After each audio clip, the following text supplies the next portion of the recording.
Жанат Саматович, сіз азыр коллегаңызға жооп берип атасыз да, жолдо авариялардын көптүгү жол эрежени бузуу деп биздин жарандарга кайра эле жүктөп атасыз. Ушундай көз караштасызбы? Эң биринчи причинасы деп. Ну, мен эметкенимче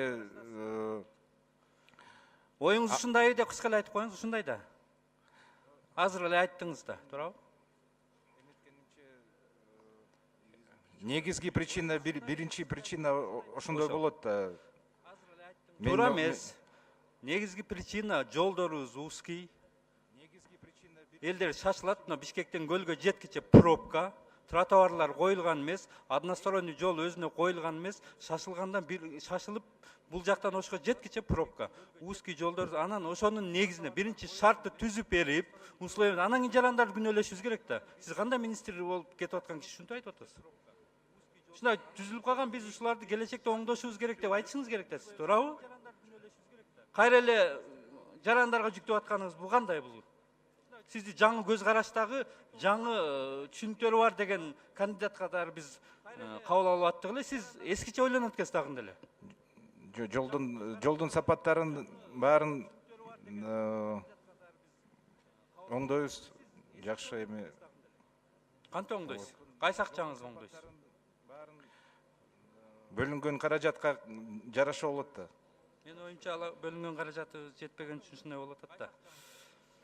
Мына тендерлердин бүгүнкү өтүп аткан эрежеси, бүгүн жүрүп аткан бүгүнкү эреже туурабы? Биздин мамлекетте ошо Минтрансдагы бүгүн жүрүп аткан тендерлер. Мен айтып кеттим, бүт тендерный эрежелерди кайра карап чыгабыз. Кайра карап чыгасыз. Кандай кылып кыскача түшүндүрүп бериңизчи? Кандай кылып карап чыгабыз? Кандай ошол тендердин айынан болду да кечеги министр, зам министрдин кармалашы, тендерлердин бүгүн жүрүшү туура эмес экенин эл да айтып атат, биз да көрсөтпөйбүз, сиз да кандай багытка өзгөртүүгө конкретно бир айтып бериңизчи, кандай барасыз?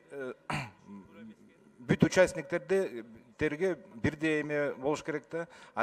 Сүйлөшүп алган компаниялар өздөрүнүн условияларын киргизип алышат, мисалы бир эмеси да, и ошолор эле утуп кетишет.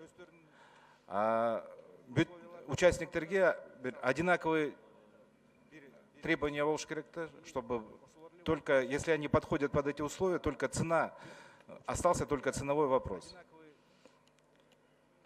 Бүгүнкү ушул болуп аткан, жүрүп аткан система ушул бойдон калабы же өзгөртөсүзбү?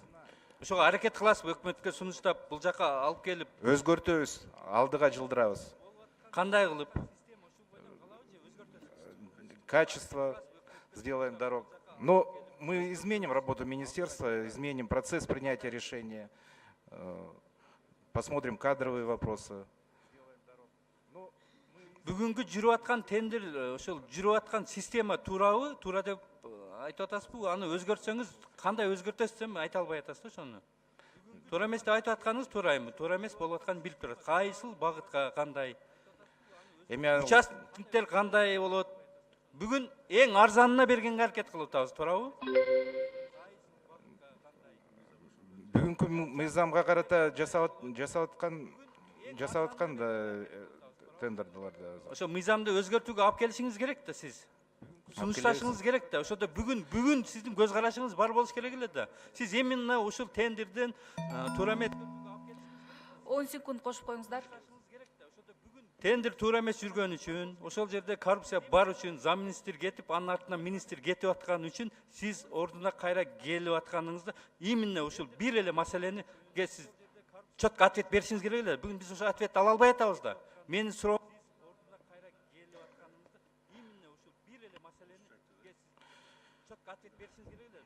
мы пересмотрим правила, по которым сегодня проходят тендера. И тендера, которые которые выделяют международные финансовые институты, я думаю, что они сами также заинтересованы в том, чтобы коррупционная составляющая была минимальной в этих или исключена вообще в этих тендерах. Мы примем такие шаги, мы их в ближайшее время ознакомим общественность, вас с этими мерами